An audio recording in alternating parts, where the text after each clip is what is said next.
খাসি করেন কেন? এই যে খাসি করা জায়েজ দেয়, মনে রাখবেন। এই যে ছাগলকে বিকলাঙ্গ করছেন, ছাগল কিয়ামতের ময়দানে আপনাকে আসামি বানাবে। কে দিয়েছে আপনাকে এই অথরিটি? শুনলেন তারেক মনোয়ার সাহেবের বক্তব্য। তার বক্তব্যটা সম্পূর্ণই ভুল।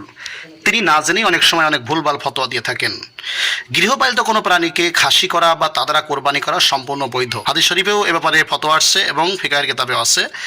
ইবনে মাজাহ শরীফের 3122 নম্বর হাদিস, আন আবি হুরায়রা রাদিয়াল্লাহু আনহু আন্না রাসূলুল্লাহি সাল্লাল্লাহু আলাইহি ওয়াসাল্লাম কানা ইযা আরাদা আইয়ুদহিয়া ইশতারা কাবশাইনি আজিমাইনি সামিনাইনি আকরানাইনি আমলাহাইনি মাওজুআইনি ফাযাবাহা আহাদাহুমা আন উম্মাতিহি লিমান শাহিদা লিল্লাহি বিত-তাওহীদি ওয়া শাহিদা লাহু বিল বালাগি ওয়া যাবাহাল আখরা আন মুহাম্মাদিন ওয়া আন আলি মুহাম্মাদিন সাল্লাল্লাহু আলাইহি ওয়াসাল্লাম।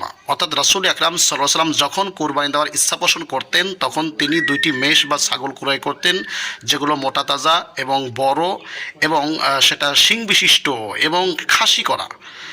তার একটি তিনি কুরবানি করতেন উম্মতের পক্ষ থেকে, যারা তার তাওহীদ প্রচার করেছেন এবং মানুষের কাছে পৌঁছে দিয়েছেন, এবং আরেকটি তিনি কোরবানি করেছেন তার নিজের পক্ষ থেকে এবং পরিবার পরিজনের পক্ষ থেকে। এ ব্যাপারে ফতোয়ায় স্বামী অর্থাৎ বরদ্দুল মুহতার কিতাবের মধ্যে আসছে, লা বা'সা বি খিসাইল গনামি লিয়ান্নাহু ইউফআলু লি মাসলাহাতিল লাহমি।